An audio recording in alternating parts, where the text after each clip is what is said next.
Never before have we had the need to reach so many different learners in so many different locations with such diverse educational offerings. Never before have we had information, technology, and new educational strategies offer such promise for catalyzing the attainment of our educational visions. Collectively, we now have this special opportunity to build on our particular strengths as local, regional, national, and global participants. The Innovation Series provides a gathering space, an agora for world-class innovators and visionary leaders in innovation, community, entrepreneurship, and education to promote collaboration and the sharing of impactful ideas. From innovators to educators, community leaders to entrepreneurs, through engaged gatherings, online salons, and global conferences, we'll connect you with other notable thinkers and doers, serving up solutions to a complex world. Feel free to engage with us in the chat box and the question and answer portal. This is the Trinity Western University Innovation Series.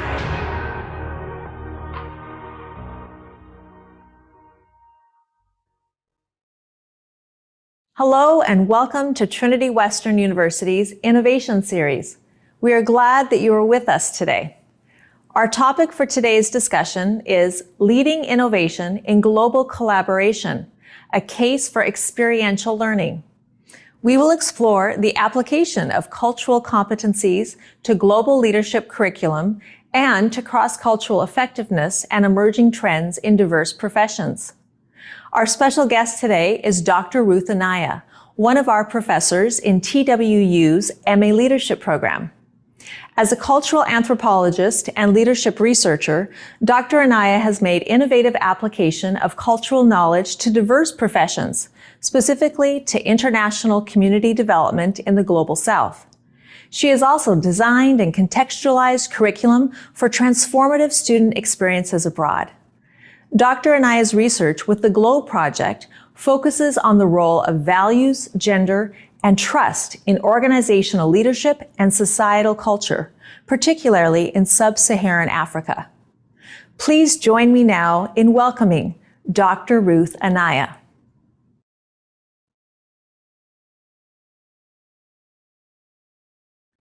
Innovation comes from creating environments where ideas can connect in new ways so as to create new capacities and capabilities. This statement infers that there is likely a dissatisfaction with existing norms or discontent with the status quo. It involves identifying a gap between existing practice and a preferred situation.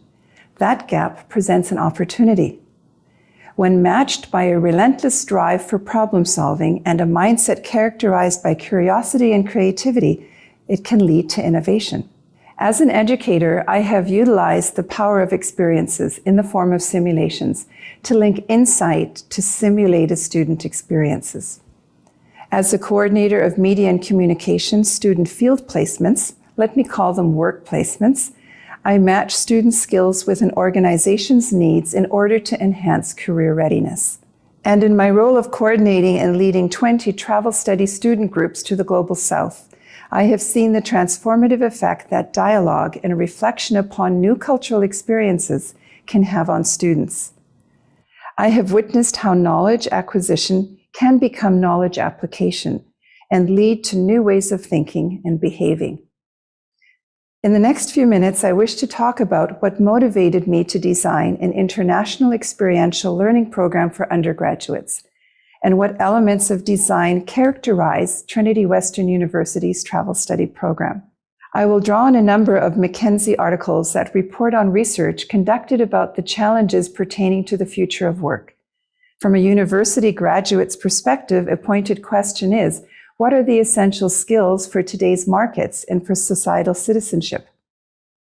Burning Glass Technologies, a labor market research company, suggests that the missing element in employees and in job applicants is what they call the human factor. These soft skills are crucial, but hard to find and hard to define. Burning Glass identified that on average, 1 in 3 skills needed on a job are baseline skills, which I will talk about as the human factor. Senyo Ajibeloso was a professor in TWU's School of Business.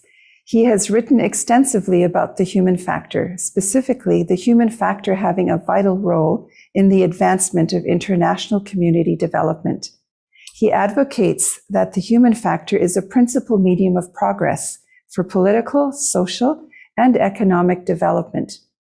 This human factor, Senyo defines as a spectrum of personality characteristics, and I quote him, and other enabling dimensions of human performance, such as integrity, loyalty, accountability, responsibility, motivation, honesty, wisdom, vision, dedication, commitment, creativity, skills, knowledge, and understanding, end of quote.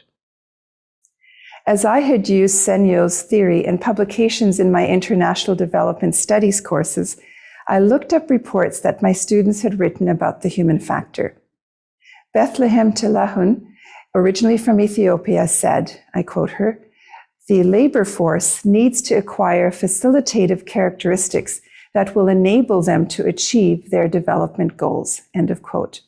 Braden Kozlowski said, quote, "There must be a deeper reaching form of education if the human factor and resulting dedication, responsibility, and accountability are to properly evolve," end of quote. Both of these students embodied features of the human factor. I believe they continue to manifest human factor attributes. Braden as he works as an associate attorney in New York, and Bethlehem as a global policy analyst with Empowerment Squared in Toronto. My career in international education and human development brought me to a clear realization that higher education needs to equip students to do more than communicate effectively and think critically. Students need to think holistically, contextually, and compassionately. As students are increasingly confronted with a reality characterized by complexity, ambiguity, and uncertainty, they need to gain a new and different set of skills that cannot be developed in the classroom. They need new capabilities, which I identified as agile thinking and adaptability, as courage and risk-taking, self-regulation and self-development, and as being able to engage in relationships that are inclusive, culturally competent, and compassionate. Essentially, what is needed in education were better ways for facilitating the transformation of mind and heart.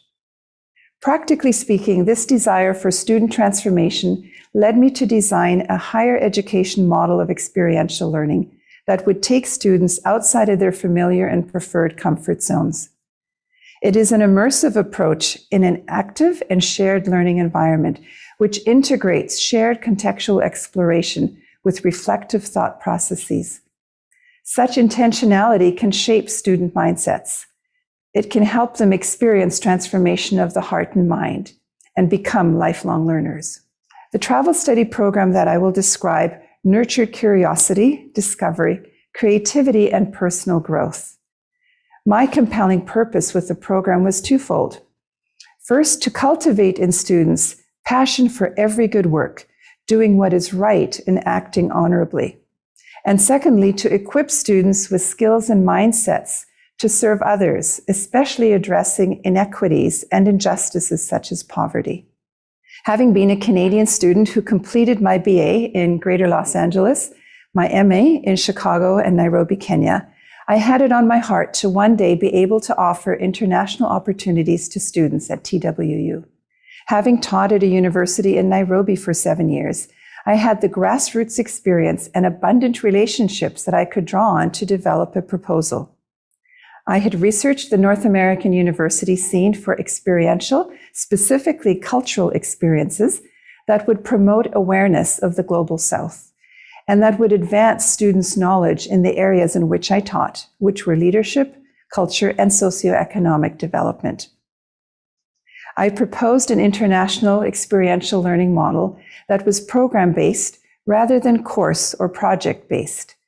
My approach was innovative in that I took a multidisciplinary, interdisciplinary, and international approach that was immersive and holistic, and highly relational with both peers and nationals of the host country.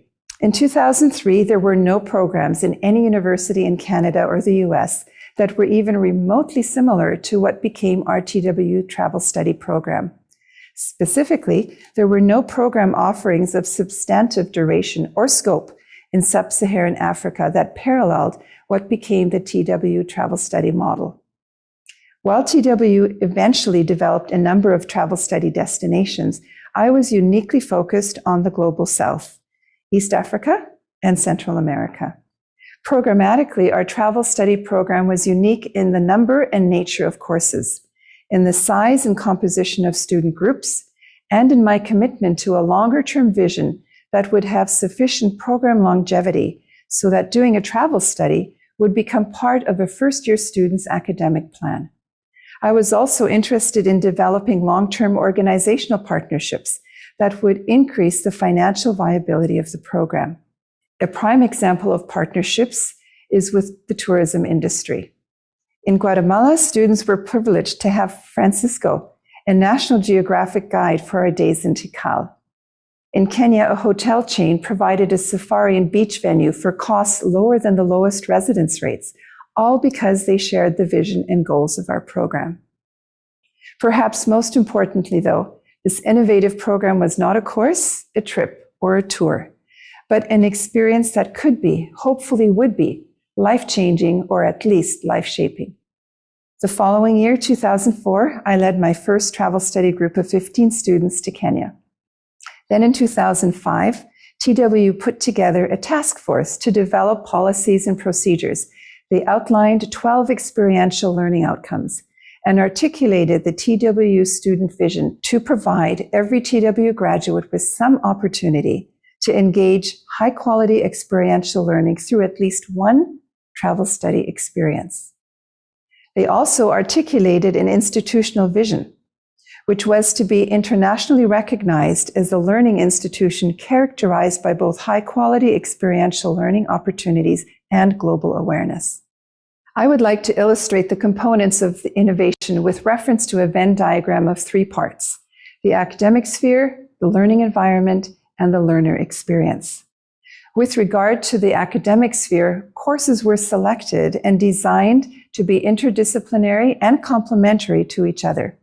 Some courses focused on foundational knowledge, such as cultural anthropology and geography. Others focused on issues or interests, such as poverty and injustice, women in leadership, the Millennium Development Goals, which became the Sustainable Development Goals. I also used complementary methodologies, such as ethnography and photography, in assignments. The second feature of academics was the rigor and relevance of topics and activities. For instance, students learned to carry out community mapping and asset-based research to discover community needs. With regard to methodology, students collaboratively explored solutions through focus group sessions. They were also required to journal and engage in daily debriefing. The aim was to establish lifelong learning skills. Two prominent features of the learning environment were to design around safety and security. Faculty leaders had to manage many types of risks. What was a new soft skill to students was that they learned how to become risk aware.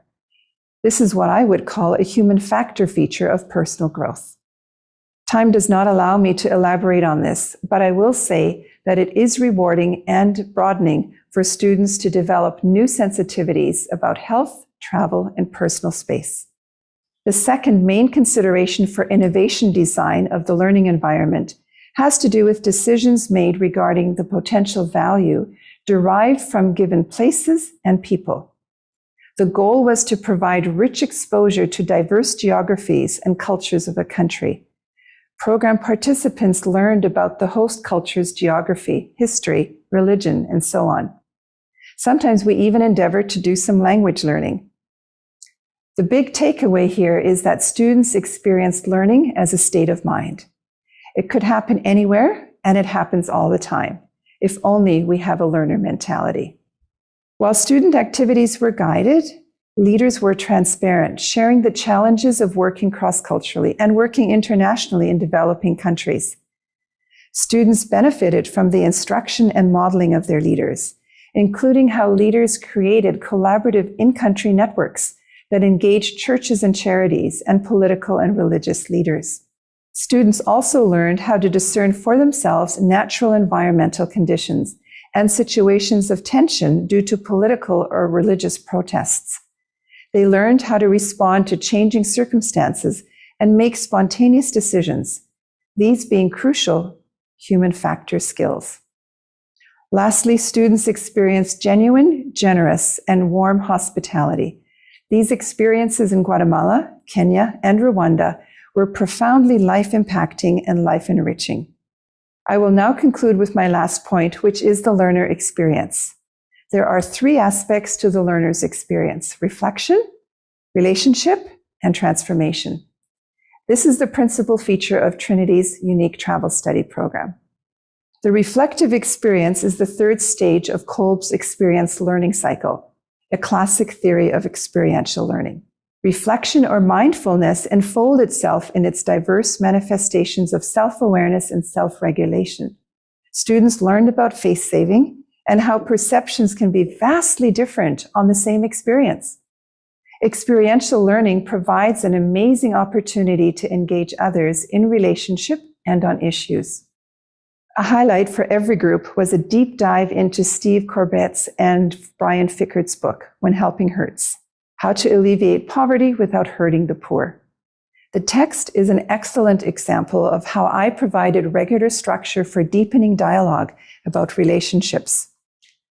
Poverty alleviation was a prominent topic. Poverty and relationships were two topics that were examined in fresh ways and would lead to transformative insight.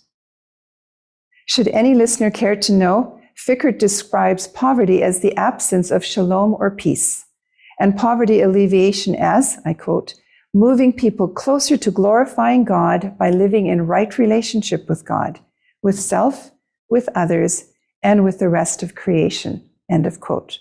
Simply put, the student experience is intentionally designed to be reflective, relational, and transformational.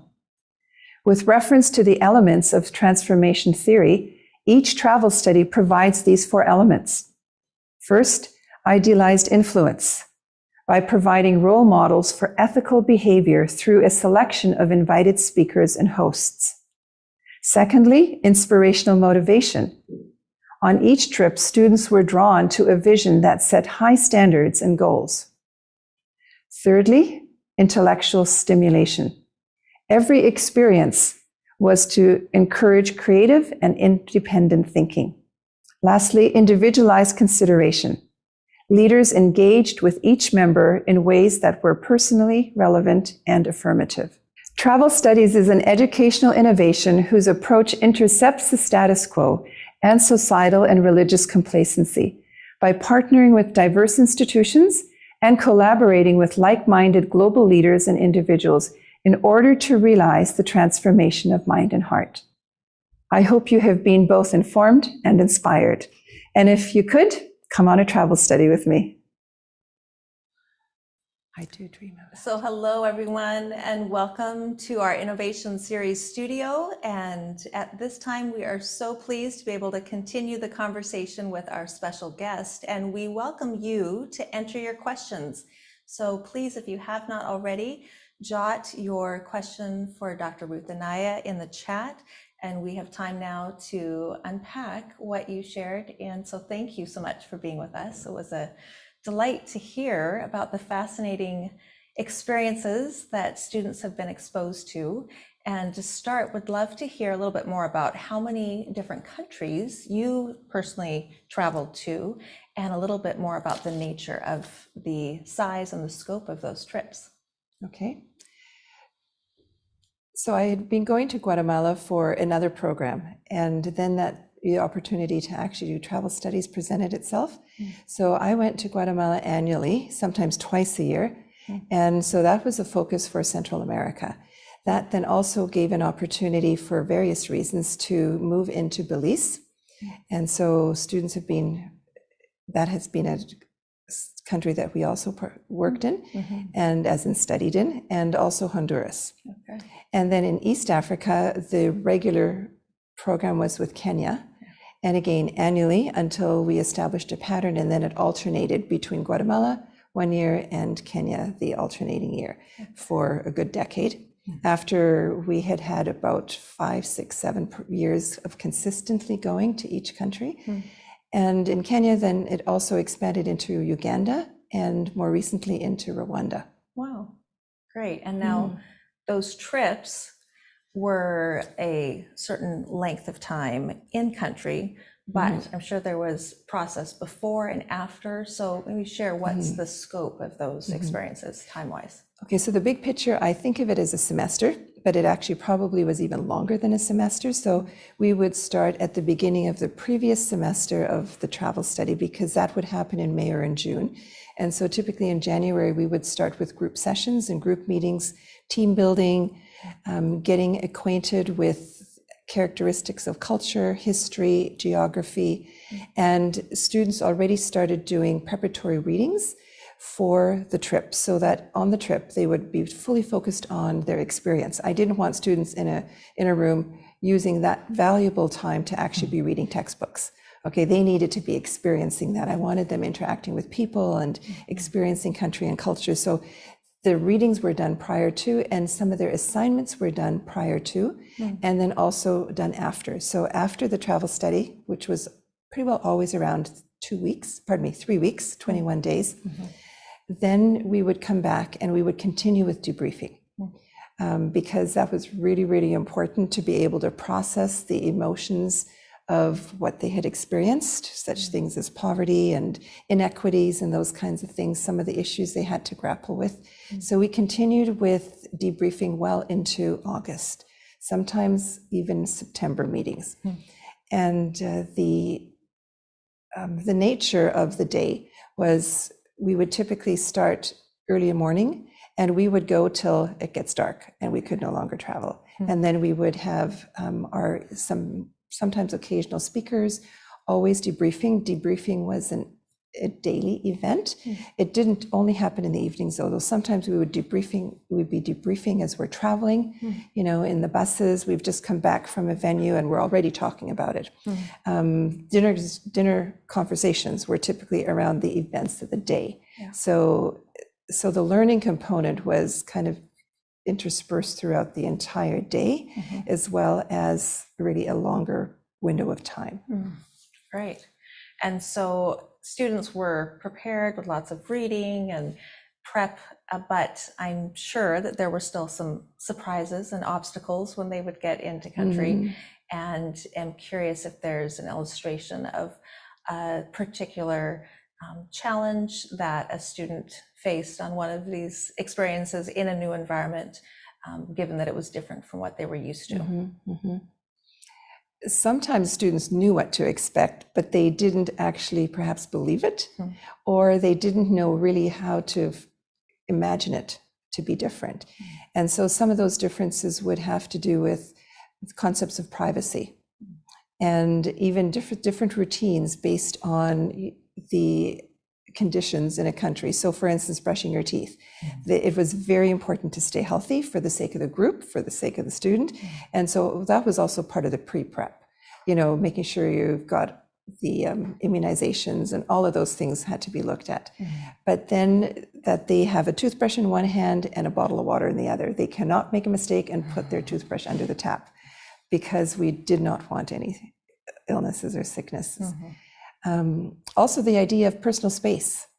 And so people were very comfortable with very small personal space in collective, in the global South. And so that too is quite different, particularly from us who have the luxury of space and of privacy. That was often not an opportunity there. And one of the unexpected things is because people are poor, there was the expectation that there would be begging, maybe even theft, because people might steal because they're in need. There was not a single incidence of any student losing anything other than what they lost themselves through negligence. So that was just a beautiful testimony of relationships of trust that the people we interacted with and we gave our trust to host us actually delivered on that trust. That's wonderful. We have a question from an audience member, and this comes from Clifton Jones. He says, Dr. Ruth, thank you for the informative talk. In the context of experiential learning, how do higher education institutions adapt within contextual factors to contribute to the development of sustainable, knowledgeable, and ethical communities?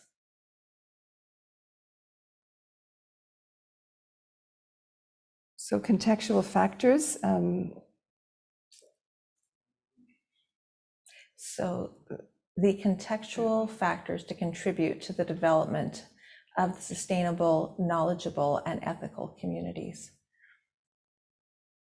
Okay, one of the things that we would do, for instance, to inform ourselves of me in preparation students in their experiences, is we would do research of different kinds of indices. So for instance, poverty index, transparency index, and then also with this sustainable development goals and where different countries were at in terms of their progress that they had made in the Millennium Development Goals or the Sustainable Development Goals. And so that's, for instance, how knowledge was applied to a situation. And then our interaction with the context. So we would typically interact, students would experience organizations, medical clinics, agricultural fields, political context, sometimes meetings, churches. So they would experience that in context. Then if we were to, let's say, interact with a group that was looking for how can they also benefit from our experience and our participation with them, there was a lot of dialogue. And so we would have different group sessions with community groups that would dialogue around the contextual issues. And I would say we never ever came as experts, but I think sometimes just dialogue around issues would bring clarity to an issue. And that perhaps might let an idea surface as a solution or a possibility to be explored. Great. And when we were speaking earlier, you were mentioning about the role of the program planning to be intentional, to give a wide range of exposure for the students, and how it's not necessarily the need for perfection that each experience will give the best of the best, but rather how part of the critical thinking skill development comes for students to have a variety of experiences. And maybe you could speak to that as far as how educators that are watching could just take and glean from the experiences that you've had in that regard. I did have the benefit of having lived in the country, both of these regions, for quite a number of years before I developed a travel study program. And I really don't think it could be done any other way. You needed to have the grassroots experiences and the connections.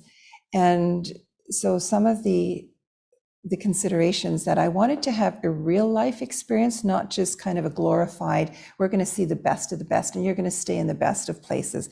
We were always staying in safe places, moving through the country in very, very safe ways. But I wanted students to experience real life as it is for the people in the country. And so I did expose them to the very best, but they also experienced, let's say, NGOs that would not have been doing what Brian Fickard would advocate, that were actually creating harm in different ways by how they interacted, as expatriates or as foreigners with the host culture that could have been demeaning or preferential. And so I wanted students to see the realities, both nationally as well as cross-culturally and internationally, and be able to make observations and to see what works and what's effective and what doesn't work and what really perhaps does a lot of harm. And those were the very best conversations. When you would see an organization do something that was actually harmful in the long term. Well-intended, so good intentions are not good enough. It has to do with, have you thought through what are the ultimate consequences of a particular action? And even the idea of giving generously. So very often we give generously, but very often we give out of our need to give and our need to be heroes, rather than are we giving appropriately to a particular need. We have another question from Abisola Oshanusi, and the comment is, thank you, Dr. Anaya, for bringing this topical issue to the forefront. Aptly put, experiential learning is essentially learning by doing, and doing so honestly to promote the value of diversity and inclusion, so students are equipped to directly apply the knowledge and skills they learn to grow personally and professionally, and of course add value to the society at large. So in today's world, we are seeing more students undertake postgraduate degrees with no professional experience and ending up being passive learners. So the question is, how is TWU fostering a more direct encounter with the phenomena students are studying by promoting more of field-based learning en masse? So in order to create experiences for students to have that experience before they're getting into their profession, are there any examples that you could share of operationalizing the critical thinking, problem solving, collaboration, and leadership skills that students are garnering? Okay, now I can't speak for Trinity as such. I want to speak for what I have done in terms of this particular program that's in the conversation today. Sure. So with students who have not had diverse experiences, for instance, we can talk about a rich history of experiences just with their own background, and that can be seen in many different ways. One of them is work experiences. So students who, let's say, come to a travel study with no work experience, this is really just one way of giving more exposure to different diverse careers, because they're going to be encountering politicians, political leaders, religious leaders, faith leaders, women leaders in community microfinance groups. And so they can observe these different careers, and they can kind of get some exposure as to, where do they feel that they could make a difference in terms of a career choice. How I think if an experience like this affects a career is, I think it clarifies values. Where do I want to put my life efforts? What do I want to put it towards? What matters to me? And how am I going to choose my career on the basis of the influence and the impact I can have, instead of a job title or the monetary equivalent that comes out of a particular job? And so I think two things. The travel study did give students the opportunity to observe people in action in many different careers, but it also gave students the opportunity just to experience the breadth of life, which I think is, in the bigger picture, also valuable when it comes to, making some career choices. That's helpful. Thank you for sharing that. And we have a question about cultural sensitivities, and you had referenced how when students are immersed in a new culture, that is such an important element for them to develop. Do you have an example that you could share that would bring that to light from one of your past trips? Okay. I think of a couple of things that have to do with cultural sensitivities. And one of them, I'll mention a couple of them first, and maybe then I'll kind of illustrate some. I think experiencing bureaucracy is something that we typically don't experience to the same depth here in Canada that you experience in the global south. And that is across many, many countries. And that really comes out of notions of formality and informality. As Canadians, we're very informal, very familiar, and you don't do that in a culture that is collective, but it's not egalitarian collective, it is hierarchically collective. So it's really important to know where somebody is in this hierarchy of relationship. How do you address them? Do you need to use titles? Yes, you do need to use titles. Yes, you do need to show respect. How do you show respect? You dress properly. You don't just presume. You don't just, you don't have presumptions of where do you sit. I think we were invited to a very unique, and there was no other group that I know as a group of foreigners was privileged with this opportunity that we had at the port of Mombasa. And we were invited to their top meeting room venue, and we were going to have a briefing by some leaders within the industry. And our students just sat themselves around the table. Another example that was identical is when we were at the United Nations or at some of the embassies. And our students are familiar. You go into a room, you grab a spot around the table, and you seat yourself. Well, the irony is that they actually seated where the speakers, the honored speakers, were sitting. And so I was embarrassed. I don't think the students quite realized the depth of embarrassment, but the students had to move because they sat in the seat of honor. And so these kinds of protocols as to what do you do and what don't you do, our familiarity and informality really is kind of a disservice. And so we all of a sudden need to become much more attuned to what are the expectations, what are the appropriate norms, not what are our preconceived ideas or what do we do at home, and to be able to, and we can't act that way when we're internationally. Thank you for sharing that. It's stories that stick, right? And we have another question along that same line, because we have another attendee who's asking what you would say was the most memorable experience from a travel study, either for you or for the students, and what significant discovery did the team make? I think when I think of a significant experience, we had been visiting so we've been studying the Millennium Development Goals and the issues of poverty and the things that need to be considered in understanding that issue.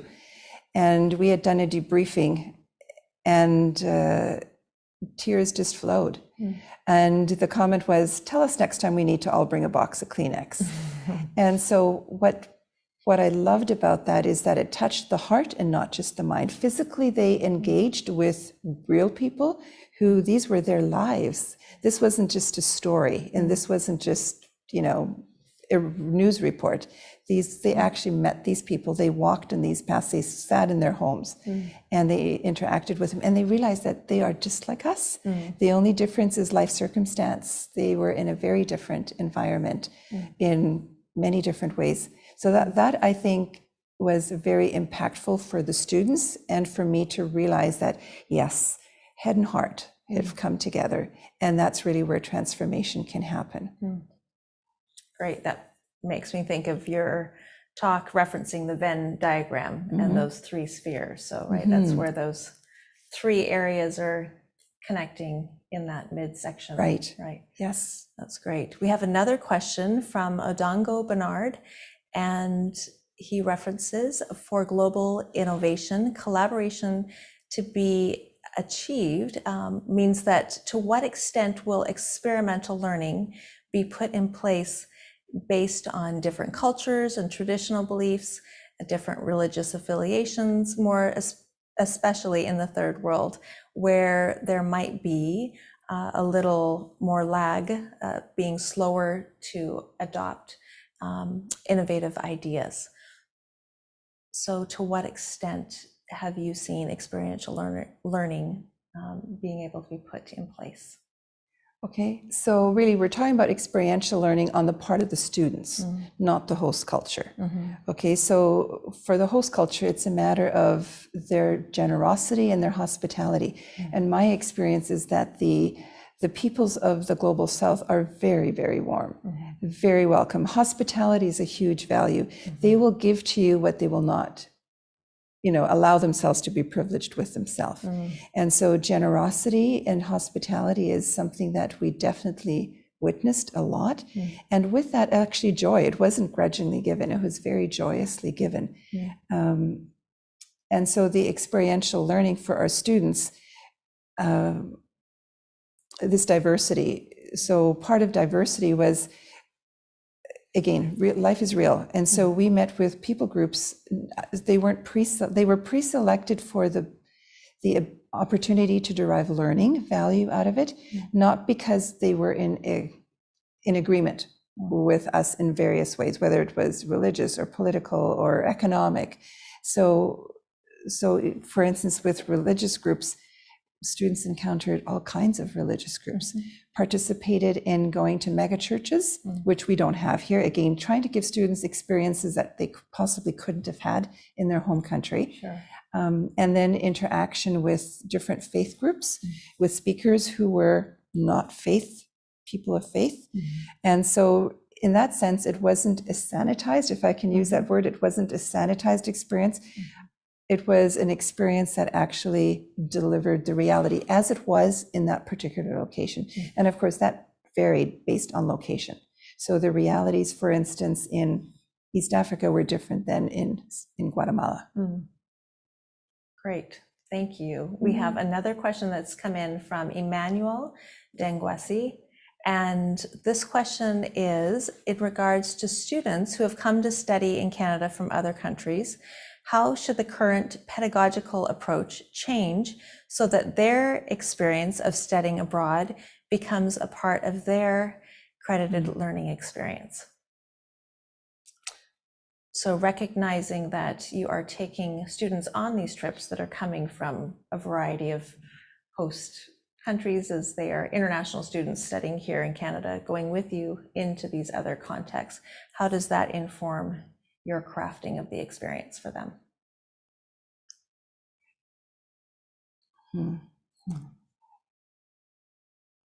So one of the challenges is, of course, you have to have buy-in at so many different levels. You have to have buy-in with the institution, whether it is here at Trinity. You have to have buy-in on the venues where you're going to go, the host communities, and they're welcome. And so the design of the pedagogy, I kind of feel like we have really delivered well on that. And again, what you said, the fact that it wasn't a perfect experience is actually that's reality in life. And so to be able to do problem solving, so nothing was always perfect, so a day was planned and something intervened and the plan had to be changed. And I would have to have plan B and plan C in place. So for me, I was able to deal with surprises in planned ways. But for the students, it was a dilemma because all of a sudden we lost one day on a location because there was a political protest being announced nationally and we needed to get back to the capital or we'd never leave the country on time. We'd probably be stuck. So for the students, it came across as a crisis. But I think that's where students who are have an intent to learn, no matter what the experience is, they can actually benefit from that. So the idea of polishing pedagogy, I think I want to deliver, I still think there's a lot of value in exposing students to the expected and the unexpected for them, and to that diversity of experiences. And so as in terms of going forward, I think what's important is commitments. And so the commitment that many years in 2005, Trinity had, that every student should be able to plan for a travel study at least once, one travel study in the course of their career. I would love to see that actually actualized. That would be. And the other thing I would love to see actualized is where, because that program was essentially for undergrads, and our travel study program, as far as I know, was at the undergrad level, is to design opportunities. They would be modified for professionals, but to design opportunities like this for professionals as well. And I'll just give one example. One year I did not do travel studies with students, but I did something very similar with professionals. I had 30 applicants from around the world. And we took a team of, almost 20, and they were engineers, they were professors from other universities, they were medical anthropologists, they were just diverse professionals. And that was very, very rich. And so that was more the idea, though, of exposure and learning and informing their own values and how they can become more engaged in global participation as global citizens rather than academic. It was not an academic trip.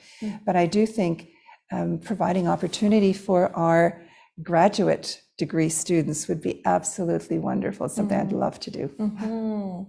Well, we are so grateful for the time you spent with us, and can see the joy in your eyes as you shared from these rich experiences that you've had. And we are privileged to have had a chance to engage with you. And we want to thank you for being with us, and thank our audience for the questions and for the time you've shared with us. And now we're going to take a moment to announce the lucky winner for the $50 Amazon card. And the winner is Emmanuel Denguesi from Cameroon. So congratulations, Emmanuel. And we invite everyone to register for our next episode on May 12th, when our speaker will be Babu Bekele, Africa Director for Hope International Development Agency. And that discussion will be on the topic, Going Forward in an Age of Conflict, the Role of Innovative Education in the Media. So registrations are now open, and you will find the registration link on the screen and in the chat box. So please sign up now. Thank you again, and back to you, Cecile. We hope you've been inspired to join in on this movement to develop innovative solutions for the challenges facing the world today. Your feedback is critically important to these efforts. Please take a moment to fill in the survey. And be sure to register and plan to join us for the next installment of Trinity Western University's Innovation Series.